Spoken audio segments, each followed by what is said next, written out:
नमस्कार विद्यार्थी मित्र हो, लर्नलेटमध्ये तुमचे स्वागत आहे. तर बी फार्मसीच्या ॲडमिशनसाठीचे जे रजिस्ट्रेशन आहे ते सीईटी सेलच्या ऑफिशियल वेबसाईटवरती सुरू झाले आहे. सो ॲडमिशनसाठी तुम्हाला कशाप्रकारे रजिस्ट्रेशन करायचं आहे हे आपण ह्या व्हिडिओमध्ये स्टेप बाय स्टेप पाहणार आहोत.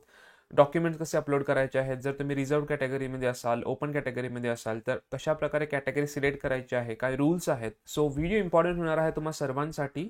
सो व्हिडिओला लाईक करून चॅनलला सबस्क्राईब करा, जेणेकरून असेच इन्फॉर्मेटिव्ह व्हिडिओज तुम्हाला टाइम टू टाइम मिळत राहतील. बी फार्मसीसाठीच्या ज्या स्कॉलरशिप्स आहेत त्यावरती पण व्हिडिओज येणार आहेत, खूप टॉपिक्सवरती व्हिडिओज येणार आहेत. त्याचं नोटिफिकेशन तुम्हाला तेव्हाच मिळेल जेव्हा तुम्ही चॅनलला सबस्क्राईब कराल. ठीक आहे. सो रजिस्ट्रेशन करण्यासाठी तुम्हाला सीईटी सेलच्या ऑफिशियल वेबसाईटवरती यायचं आहे, दॅट इज CETcell.mahacet.org. या ठिकाणी आल्यानंतर कॅप या ठिकाणी ऑप्शन दिसत असेल तुम्हाला वर. सो या ठिकाणी तुम्हाला 2025-26 यावरती क्लिक करायचं आहे. क्लिक केल्यानंतर तुमचं ॲडमिशन पोर्टल ओपन होईल. ॲडमिशन पोर्टल ओपन झाल्यानंतर तुम्हाला टेक्निकल एज्युकेशनच्या सेक्शनमध्ये या ठिकाणी खाली आल्यानंतर अंडर ग्रॅज्युएट कोर्सेस या ठिकाणी जायचं आहे. त्या ठिकाणी तुम्हाला बी फार्मसी/फार्म डी हा ऑप्शन दिसेल, त्यावरती क्लिक करायचं आहे. क्लिक केल्यानंतर तुम्ही पाहू शकता या ठिकाणी तुमचं जे विंडो आहे तो ओपन झालेला आहे. 7 जुलैपासून रजिस्ट्रेशन करायचं आहे, 14 जुलैपर्यंत आहे आणि स्टार आहे 14 जुलैचा, म्हणजे थोडंफार एक्सटेंड पण केलं जाऊ शकतं.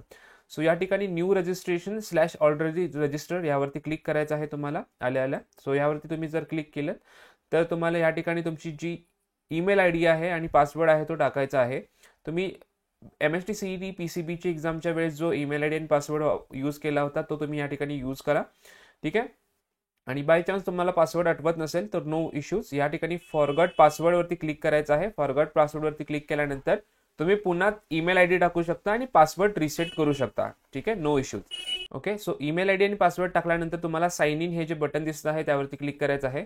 क्लिक केल्यानंतर तुम्हाला विचारेल पासवर्ड अपडेट करायचा आहे की नाही. सो नो थँक्स वरती क्लिक करू शकता. त्यानंतर तुमचा हा डॅशबोर्ड ओपन होईल. ओपन झाल्यानंतर centralize admission process CAP registration हे तुम्ही पाहू शकता. यावरती तुम्हाला क्लिक करायचं आहे. क्लिक केल्यानंतर तुम्हाला विचारेल की कोणत्या कोर्ससाठी तुम्हाला ॲडमिशनसाठी रजिस्टर करायचं आहे. सो बी डिझायनिंग आहे, बॅचलर ऑफ इंजिनिअरिंग म्हणजे तुमचं इंजिनिअरिंगचं आहे. त्यानंतर या ठिकाणी फार्मसीचं आहे, बट फार्मसीचं प्रॅक्टिसवाला आहे. तुम्हाला बी फार्मसी करायचं असेल तर या ठिकाणी बॅचलर ऑफ फार्मसी यावरती क्लिक करायचं आहे. ठीक आहे. सो बॅचलर ऑफ फार्मसीवरती क्लिक केल्यानंतर अशा प्रकारचा जो इंटरफेस आहे तो तुमच्यासमोर ओपन होईल. Have you appeared for MST CET 2025? MST CET 2025 तुम्ही दिली आहे का, PCM PCB कोणतीही? सो दिली असेल तर येस वरती क्लिक करा. त्यानंतर तुमचा ॲप्लिकेशन नंबर, रोल नंबर आणि डेट ऑफ बर्थ या ठिकाणी एंटर करायचे आहे. हा व्हिडिओ मी डेमो पर्पजसाठी बनवत आहे, सो दॅट मी या ठिकाणी नो सिलेक्ट करत आहे. हा फक्त डेमोसाठी तुम्हाला कसं रजिस्ट्रेशन करायचं आहे त्यासाठी व्हिडिओ बनवत आहे. तो या ठिकाणी तुम्हाला ॲप्लिकेशन नंबर टाकायचा आहे. तो कुठे मिळेल? तुमच्या ॲडमिट कार्डवरती जो ॲप्लिकेशन नंबर आहे तो असणार आहे, किंवा तुमच्या स्कोर कार्डवरती पण ॲप्लिकेशन नंबर दिसेल. ठीक आहे. त्यानंतर MST CETचा रोल नंबर वेगळा असतो, ॲप्लिकेशन नंबर वेगळा असतो. दोन्ही तुम्हाला ॲडमिट कार्डवरती मिळून जातील. ओके. त्यानंतर तुमचे MST CET 2025 date of birth. So तुमची जी डेट ऑफ बर्थ आहे ती टाकून या ठिकाणी चेक डिटेल्सवरती क्लिक केलात तर तुम्हाला तुमचे जे स्कोरचे डिटेल्स आहे ते तुम्हाला मिळून जातील. पण या ठिकाणी मी नो सिलेक्ट करत आहे कारण मी ह्या वर्षी अपियर नाही झालो. जर तुम्ही नीट 2025 अपियर झाला असाल तर या ठिकाणी येस करा. येस केल्यानंतर तुम्हाला बाकी ऑप्शन पुढे सिलेक्ट करावे लागतील. सो सध्या हे देखील मी नो करत आहे, पण तुम्ही जर दिला असाल तर येस करा. तुम्ही फॉरेन कॅन्डिडेट आहात का? ठीक आहे. सो हे असेल, किंवा NRI असाल तर, म्हणजे आउट ऑफ इंडिया असाल तर येस करा, otherwise no. So most of students no असतील. ठीक आहे. काही रेअरली स्टुडंट असू शकतात जे येसमध्ये येतील. ओके. त्यानंतर तुम्ही NEUT जम्मू काश्मीर वगैरे ह्या टाईपचे तिकडचे कॅन्डिडेट असाल तर या ठिकाणी येस करायचं आहे, अदरवाईज नो. सो या ठिकाणी मी नो करत आहे. क्वालिफाय एक्झाम HSC दिली असेल क्लास 12ची एक्झाम तर या ठिकाणी HSC सिलेक्ट करा.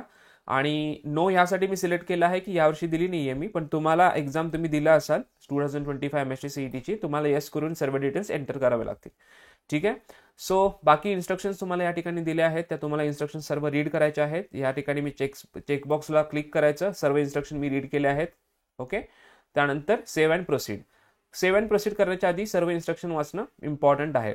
सेव्ह अँड प्रोसीड केल्यानंतर हे सांगत आहे की you have not appeared for MST CET 2025 और नीट 2025. म्हणजे काय की एक तर एक्झाम देणं इम्पॉर्टंट आहे. तो या ठिकाणी मी नीटला येस करत आहे, सो दॅट आपण सेव्ह अँड प्रोसीड करून पुढची प्रोसेस पाहूयात. सबमिट केल्यानंतर तुमच्यासमोर पर्सनल डिटेल्स जे आहेत त्या तुमच्या ओपन होतील. त्यामध्ये तुमचं कॅन्डिडेटचं फुल नेम असेल, त्यानंतर फादर नेम चेक करा, त्यानंतर मदर्स नेम. हे डिटेल्स प्री फिल्ड येऊ शकतात, म्हणजे ऑलरेडी फिल्ड येऊ शकतात. जर तुम्हाला वाटत असेल काही चेंजेस करायचे आहेत तर या ठिकाणी तुम्ही चेंजेस वगैरे करू शकता. आणि हे तुम्हाला लक्षात ठेवणं गरजेचं आहे की क्लास 12च्या ज्या मार्कशीटवरती जसं नेम आहे तसं नेम या ठिकाणी तुम्हाला टाकायचं आहे. ठीक आहे. त्यानंतर फादर नेम, मदर नेम, नंतर तुमची जेंडर टाकायची आहे. त्यानंतर तुमची जेंडर कन्फर्म करायची आहे ठिकाणी. त्यानंतर तुमची डेट ऑफ बर्थ, त्यानंतर तुमचं धर्म कोणता आहे, मुस्लिम, ख्रिश्चन, बुद्धिस्ट, जैन. ठीक आहे. हिंदू ऑदर असेल तर ऑदर टाकू शकता. या ठिकाणी हिंदू टाकला आहे. डेट ऑफ बर्थ पुन्हा तुम्ही कन्फर्म करू शकता. त्यानंतर तुम्ही कोणत्या एरियामधून येता, अर्बन की रुरल, ते तुम्हाला या ठिकाणी मेन्शन करायचं आहे. त्यानंतर तुमचा फॅमिली इन्कम किती आहे, अॅन्युअल फॅमिली इन्कम तुम्ही किती आहे तो या ठिकाणी सबमिट करू शकता. ठीक आहे. तहसीलदारचं तुम्ही इन्कम सर्टिफिकेट बनवणं असेल तर त्यावरती किती इन्कम आहे तो टाका. 50,000 ते 1 लाख आहे का, 1 लाख ते 1.5 लाख आहे का, सो त्याप्रमाणे ते टाकू शकता. या ठिकाणी मी 50,000 ते 1 लाख कन्सिडर केलं आहे. तुमची मदर टंग कोणती आहे, मातृभाषा कोणती आहे, या ठिकाणी मी मराठी सिलेक्ट केलं आहे आणि नॅशनॅलिटी इंडियन. ठीक आहे. त्यानंतर तुमचा ॲड्रेस टाकायचा आहे. कम्युनिकेशनसाठी तुमचा ॲड्रेस टाकू शकता या ठिकाणी, ॲड्रेस लाईन 1, ॲड्रेस लाईन 2. ठीक आहे. त्यानंतर तुम्हाला स्टेट सिलेक्ट करायचं असेल, हे ऑलरेडी सिलेक्टेड असेल तुमचं जे असेल ते, महाराष्ट्र किंवा तुमचं कोणतंही बाहेरचं स्टेट असेल ते.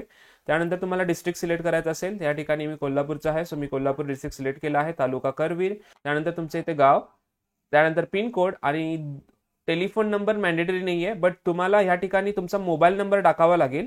आणि मोबाईल नंबर मी या ठिकाणी हाईड केला आहे. आणि email I D me open ठेवेन, कारण ईमेल आय डी तुम्हाला माहिती असेल आपली. सो मोबाईल नंबर या ठिकाणी असा टाकायचा आहे की जो ऍक्टिव्ह असेल, कारण OTP या ठिकाणी सेंड केला जाईल लॉग इनसाठी. त्यावरती रिचार्ज वगैरे असणं इम्पॉर्टंट आहे. आणि सर्व कम्युनिकेशन जे आहे ते तुम्हाला व्हॉट्सअपवरती येतं अपडेट्स, आणि तुम्हाला मेसेजेसद्वारे पण येतं सर्व ॲडमिशनचे अपडेट्स. ठीक आहे. तुमच्या पूर्ण ॲप्लिकेशन फॉर्मचे. सो नंबर तुम्हाला प्रॉपर द्यायचा आहे जो ऍक्टिव्ह आहे. ओके. सो या ठिकाणी OTP तुम्हाला टाकायचा असेल थोड्या टाइम नंतर, बट त्याच्या आधी तुम्हाला या ठिकाणी जो कॅप्चा दिसत आहे खाली, तो कॅप्चा या ठिकाणी एंटर करायचा आहे. तर मी या ठिकाणी जो कॅप्चा आहे तो एंटर करतो. तर आता मी 7 प्रोसीडवरती क्लिक केलं. 7 प्रोसीडवरती क्लिक केल्यानंतर या ठिकाणी OTP आला आहे. सो मी एकदा मोबाईलवरती चेक करतो की काय OTP आहे. थोडा टाइम लागू शकतो OTP येण्यासाठी. ओके. सो OTP आला आहे आणि OTP या ठिकाणी मी टाकत आहे. ओके. सो OTP टाकल्यानंतर व्हेरीफाय OTP यावरती क्लिक करायचं आहे. व्हेरीफाय केल्यानंतर हा जो तुमचा ऍप्लिकेशन ID आहे तो जनरेट होतो. ठीक आहे. हा ऍप्लिकेशन ID तुमचा जनरेट होतो आणि हा इम्पॉर्टंट आहे, कारण पुढच्या प्रोसेसमध्ये हा तुम्हाला ऍप्लिकेशन ID लागणार आहे. ह्याचा फोटो तुम्हाला काढून ठेवायचा आहे. सो या ठिकाणी एक फोटो तुम्ही काढून ठेवू शकता. ठीक आहे. तर मी फोटो देखील काढून ठेवला आहे. तुम्ही नोट डाऊन करून ठेवू शकता किंवा फोटो काढून ठेवू शकता. ठीक आहे. हे झाल्यानंतर आता तुमची ऑलमोस्ट रजिस्ट्रेशनची प्रोसेस झाली आहे. आता मेन प्रोसेस येते तुमची डॉक्युमेंट अपलोडेशनची आणि बाकी बेसिक डिटेल्स फिलअप करण्याची. ठीक आहे. सो रजिस्ट्रेशन तुमचं झालेलं आहे. तुम्ही पाहू शकता, registered successfully for admission to first year and undergraduate course B pharmacy. B फार्मसीसाठी तुम्ही सक्सेसफुली रजिस्ट्रेशन केलं आहे. सो यानंतर proceed to complete application form. आता ऍप्लिकेशन फॉर्म तुम्हाला फिलअप करायचा आहे, त्यासाठी यावरती क्लिक करायचं आहे. क्लिक केल्यानंतर तुम्हाला 2 ऑप्शन येतील की तुमचे जे डॉक्युमेंट्स आहेत ते तुम्हाला कशा प्रकारे व्हेरीफाय करायचे आहेत. एक तर तुम्ही फिजिकल व्हेरिफिकेशन करू शकता, म्हणजे तुम्हाला डॉक्युमेंट तुमचे फिजिकली व्हेरीफाय करायचे असतील, किंवा तुम्ही ऑनलाईन म्हणजे ई स्क्रुटिनिटी मोडने पण जे डॉक्युमेंट आहे ते व्हेरीफाय करू शकता. जर तुम्ही फिजिकल स्क्रुटिनिटी मोड सिलेक्ट केला तर तुम्हाला या ठिकाणी ऑप्शन येतील की तुम्ही कोणत्या डिस्ट्रिक्टमधले आहात. तर सपोज करू की मी कोल्हापूर डिस्ट्रिक्टमधला आहे आणि कोल्हापूरमध्ये कोणत्या कोणत्या ठिकाणी जाऊन मी माझे डॉक्युमेंट्स व्हेरीफाय करू शकतो ते देखील या ठिकाणी दिलं आहे.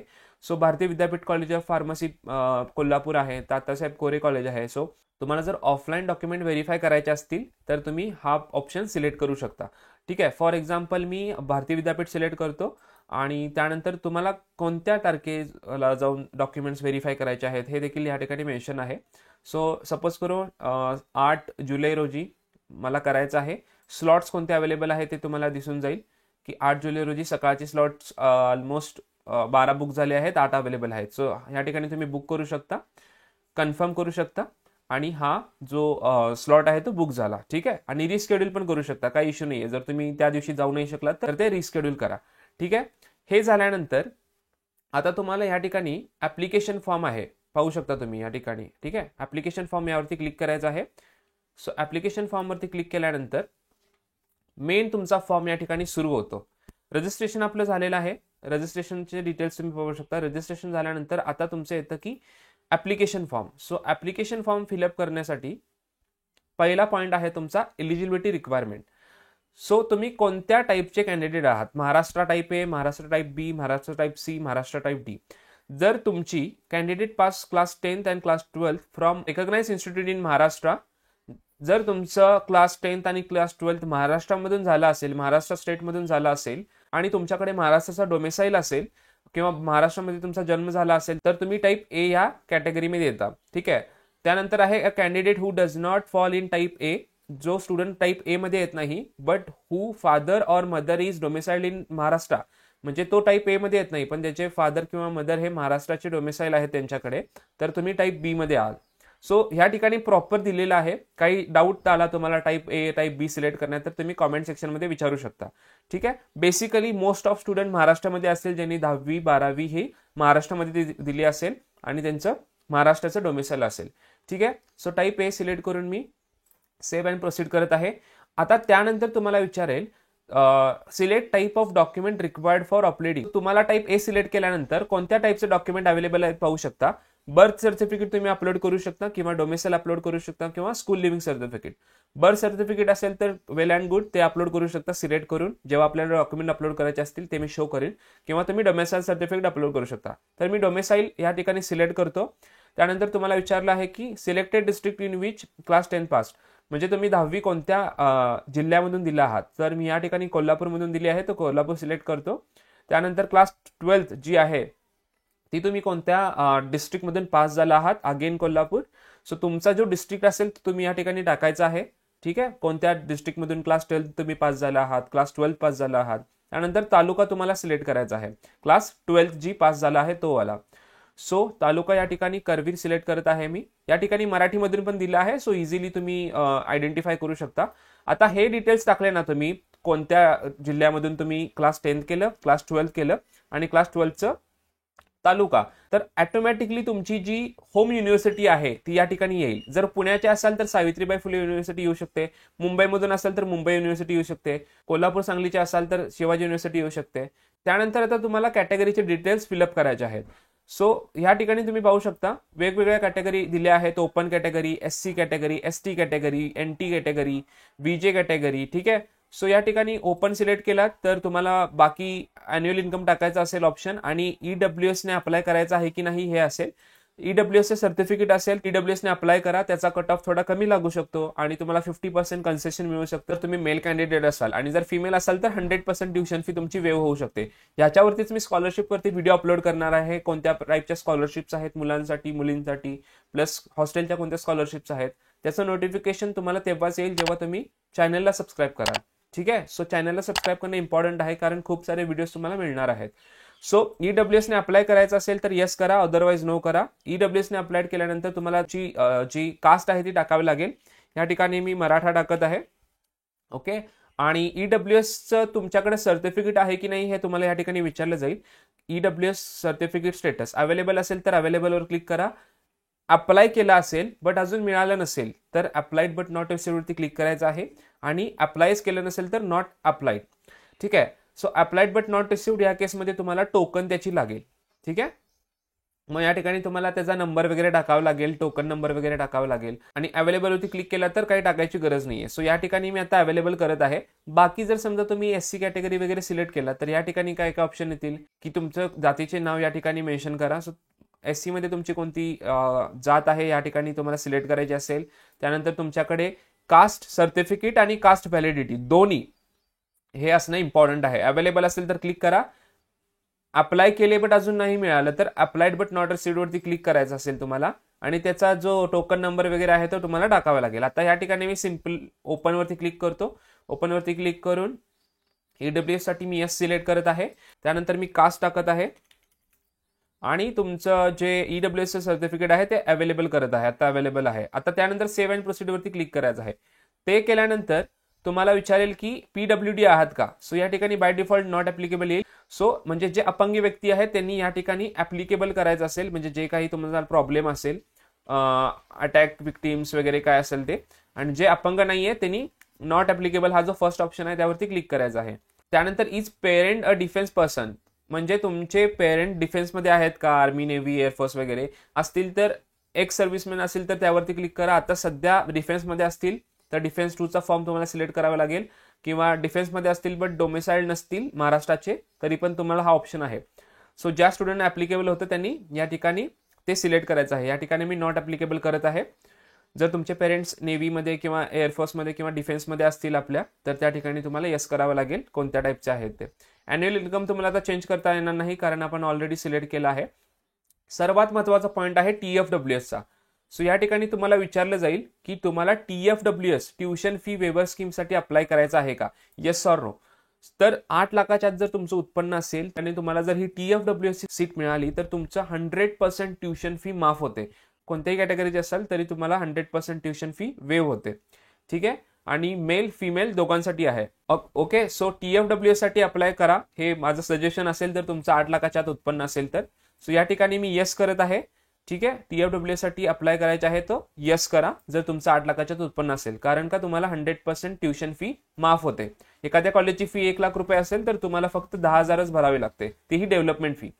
ओके, सो यानंतर तुम्हाला विचारलं आहे अर्पण आहात का, म्हणजे अनाथ आहात का, असाल तर येस करा. त्याचे डॉक्युमेंट्स वगैरे तुम्हाला लागतील, नसाल तर नो. ठीक आहे, अर्पण अनाथ नसाल तर नो वरती क्लिक करायचं आहे.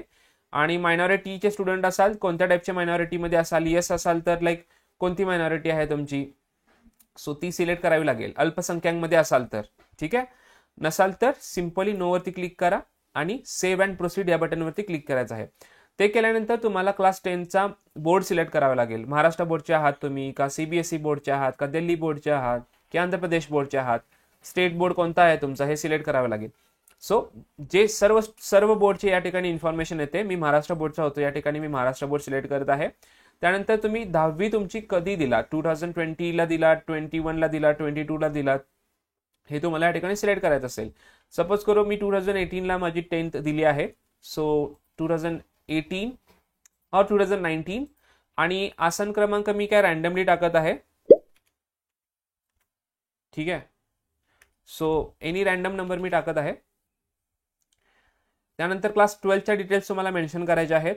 सो क्लास 12 तुम्ही इंडियामधून केलं की अब्रॉडमधून, ऑफकोर्स मोस्ट ऑफ स्टुडंटनी इंडियामधून केलं असेल आणि अब्रॉडचं ऑप्शन या ठिकाणी क्लिकेबल नाहीये कारण आपण सुरुवातीला सिलेक्ट केलं आहे. सो क्लास 12साठी मी इंडिया सिलेक्ट केलं. त्यानंतर तुम्हाला क्लास 12चा बोर्ड सांगायचा आहे. या ठिकाणी अगेन माझा क्लास 12चा महाराष्ट्र बोर्ड होता HSCचा. Passing year of HSC class 12चं पासिंग इयर काय आहे ते तुम्हाला मेन्शन करायचं आहे. 2021ला मी पास आउट झालो होतो. ओके, त्यानंतर HSCचा पण नंबर तुम्हाला टाकायचा असेल, सीट नंबर तुमच्या मार्कशीटवरती असतो. या ठिकाणी पण मी अगेन रॅन्डम नंबर टाकत आहे. ठीक आहे, सो त्यानंतर तुमचं नेम टाकायचं असेल. या ठिकाणी नेम जे तुमचं मार्कशीटवरती आहे सेम नेम तुम्हाला टाकावं लागेल प्रॉपर विदाउट एनी मिस्टेक. ठीक आहे, सो या ठिकाणी मी फॉर सिम्प्लिसिटी बस अनिकेत माने टाकत आहे. त्यानंतर तुमचं क्लास 12चा स्टेटस काय आहे, तुम्ही पास आहात क्लास 12 की फेल्ड आहात. फेल्ड असाल तर फेलवरती क्लिक करा, तुम्ही ऍडमिशनसाठी इलिजिबल होणार नाहीत. मग पास असाल तर पासवरती क्लिक करायचं आहे. तुम्ही क्लास 12 पास केली असेल तर फिजिक्समध्ये किती मिळाले आहेत, केमिस्ट्रीमध्ये किती मिळाले आहेत, आउट ऑफ किती हे टाकायचं आहे. सो फिजिक्समध्ये मी 100 टाकत आहे. आता फॉर सिम्प्लिसिटी 100 पैकी 100 जस्ट डेमो फॉर्म सबमिट करत आहे त्यासाठी. ठीक आहे, त्यानंतर समजा तुम्ही मॅथ्स आणि बायो दोन्ही घेतला असाल तर मॅथ्समध्ये सर्वात जास्त मार्क होते की बायोमध्ये, ज्या सब्जेक्टमध्ये सगळ्यात जास्त मार्क होते ते तुम्हाला या ठिकाणी सिलेक्ट करायचं आहे. बायोमध्ये जास्त असतील तर बायो सिलेक्ट करा, या ठिकाणी त्याचे मार्क एंटर करा. मॅथ्समध्ये जास्त असतील तर मॅथ्स सिलेक्ट करून त्याचे मार्क एंटर करा. तर या ठिकाणी मी मॅथ्स सिलेक्ट करत आहे. मॅथ्सला समजा मला 98 होते आउट ऑफ 100. ठीक आहे, त्यानंतर इंग्लिशचे पण मार्क तुम्हाला टाकायला लागतील. इंग्लिशला पण मी 100 टाकत आहे. ओके, त्यानंतर तुम्हाला या ठिकाणी क्लास 12चे ॲग्रिगेट मार्क्स म्हणजे तुमचे टोटल 600 मार्काचं असतं. तर 600 पैकी तुम्हाला किती मिळाले आहेत या ठिकाणी तुम्हाला टाकावे लागेल. आता 600 पैकी मी या ठिकाणी सिलेक्ट करत आहे 598. ठीक आहे, for simplicity only. So demo form fill up करत आहे. तर तुम्ही पाहू शकता 99% आपल्याला होते. सो हे फिलअप केल्यानंतर तुम्हाला विचारलं जाईल की अपेड फॉर डिप्लोमा, तुम्ही डिप्लोमा केला आहे का फार्मसीमध्ये, केला असेल तर यस करा. बाकी डिटेल्स तुम्ही एंटर करा, तुमचं पर्सेंटेज काय होतं, CGP काय होतं. डायरेक्ट 12वी नंतर ऍडमिशन घेत असाल फार्मसीमध्ये तर नो करून सेव्ह अँड प्रोसीड या बटनवरती तुम्हाला क्लिक करायचं आहे. सेव्ह अँड प्रोसीड या बटनवरती क्लिक केल्यानंतर आता तुम्हाला विचारेल क्लास नीट तुम्ही दिला आहात राईट. सो नीट दिल्यामुळे तुम्हाला त्याचा रोल नंबर टाकायचा असेल आणि डेट ऑफ बर्थ या ठिकाणी टाकावे लागेल. ओके गाईज, तर तुम्ही नीटच्या डिटेल्स फिलअप केल्यानंतर तुमचा नेक्स्ट ऑप्शन असेल की तुम्हाला फोटोग्राफ आणि सिग्नेचर अपलोड करायचं असेल. तर या ठिकाणी सिलेक्ट अपलोड टाईपमध्ये तुम्ही फोटोग्राफ सिलेक्ट करू शकता किंवा सिग्नेचर. तो पहिला फोटोग्राफ अपलोड करा, त्यानंतर सिग्नेचर अपलोड करा. सो या ठिकाणी सिलेक्टच्या ड्रॉपडाऊनमध्ये तुम्ही फोटोग्राफ सिलेक्ट केल्यानंतर तुम्हाला फाईल सिलेक्ट करायचा ऑप्शन येईल अपलोड करण्याचा. फोटो आणि सिग्नेचर तुम्हाला अपलोड करायचा आहे. प्रॉपर फोटो असणं इम्पॉर्टंट आहे. आणि या ठिकाणी कशा टाईपचा फोटो पाहिजे, जेपीजी फाईल पाहिजे, जेपीजी फाईल पाहिजे, पीएनजी फॉर्मॅट पाहिजे, किती केबीचा फोटो पाहिजे, हे सर्व मेन्शन केलेलं आहे. सो याप्रमाणे तुम्हाला फोटो अपलोड करायचा असेल. फोटो अपलोड केल्यानंतर बाकी जे सर्व डॉक्युमेंट्स आहेत ते तुम्हाला या ठिकाणी अपलोड करावे लागतील. थोडंफार तुम्हाला ब्लर दिसत असेल, पण हे सर्व डॉक्युमेंट्स तुम्हाला अपलोड करावे लागतील. त्यामध्ये तुमचं MST CET 2025चा स्कोअर कार्ड असेल, त्यानंतर पासिंग सर्टिफिकेट असेल, डिप्लोमा वगैरे केला असेल तर, क्लास 10चं मार्कशीट, क्लास 12चं मार्कशीट पण तुम्हाला अपलोड करायचं असेल. आता आपण EWS सिलेक्ट केलं होतं, इकॉनॉमिकल वीकर सेक्शन, तर EWS सर्टिफिकेट पण या ठिकाणी तुम्हाला अपलोड करावे लागेल. ठीक आहे. ऑरपॅन असेल तर ऑरपॅनचं करावं लागेल. बर्थ सर्टिफिकेट करू शकता किंवा डोमेसाईल करू शकता. आपण डोमेसाईल सिलेक्ट केला होता, तर या ठिकाणी तुम्हाला ऑप्शन येईल अपलोड करण्याचा. ठीक आहे. सो अपलोडवरती क्लिक केल्यानंतर तुम्हाला तुमच्या लॅपटॉपमधून किंवा कम्प्युटरमधून सिलेक्ट करून फाईल ती अपलोड करावी लागेल. सर्व केल्यानंतर सेव्ह अँड प्रोसिडर हे बटन दिसत आहे, त्यावरती क्लिक करायचं आहे. ते केल्यानंतर तुम्हाला फीसाठी विचारेल. जे स्टुडंटनी MST CET दिली आहे त्यांना फीचा ऑप्शन येणार नाही. ज्यांनी फक्त नीट दिली आहे त्यांना या ठिकाणी फी पे करण्याचा ऑप्शन येऊ शकतो. कारण तुम्ही ते पाहू शकता MST CET ची फी 800 रुपीज आहे आणि ऑनलाईन ऍप्लिकेशनची फी 0 रुपये आहे. कारण तुम्ही ऑलरेडी MST CETच्या वेळेस फी पे केला होता. ठीक आहे. तर तुम्हाला नील फी म्हणजे काही फी भरायची नाहीये. बट ज्यांनी नीट फक्त दिली आहे त्यांना फी इथं भरावी लागेल. सेव्ह अँड प्रोसीड वरती क्लिक केल्यानंतर तुमचा ऍप्लिकेशन फॉर्म तुमच्यासमोर ओपन होईल. पूर्ण सर्व डिटेल्स चेक करायचे आहेत तुम्हाला. फोटो येईल, सिग्नेचर येईल, बाकी सर्व डिटेल्स येतील. सर्व डिटेल्स चेक करायचे आहेत. चेक केल्यानंतर सबमिट बटनवरती क्लिक करायचं आहे. जर तुमचा कोणताही डिटेल्स चुकीचा असेल तर तुम्ही सबमिट केल्यानंतर चेंज नाही करू शकत. तर प्रॉपर सर्व डिटेल्स चेक करूनच तुम्हाला फॉर्म भरायचा आहे. अर्ध्या तासामध्ये आरामात तुम्ही फॉर्म फिलअप करू शकता. टाइम घ्या, गडबड करू नका. ठीक आहे. पहिले 2-3 दिवस फॉर्म भरू नका, काही इश्यू नाही होणार आणि डेट एक्सटेंड होत राहते. बट 14 तारखेच्या आत फॉर्म फिलअप करा. ठीक आहे. सो ह्या व्हिडिओमध्ये इतकंच. व्हिडिओ आवडल्यास व्हिडिओला लाईक करा. चॅनलवरती नवीन नसेल तर चॅनलला सबस्क्राईब करा, जेणेकरून पुढचे जे व्हिडिओज येणार आहेत स्कॉलरशिप्सवरती, त्यानंतर तुमच्या गव्हर्नमेंट कॉलेजेसवरती, कट ऑफ्सवरती, त्या सर्व व्हिडिओचे नोटिफिकेशन तुम्हाला मिळत राहतील. ठीक आहे. सो भेटूया नेक्स्ट व्हिडिओमध्ये. तब तक के लिए बाय बाय.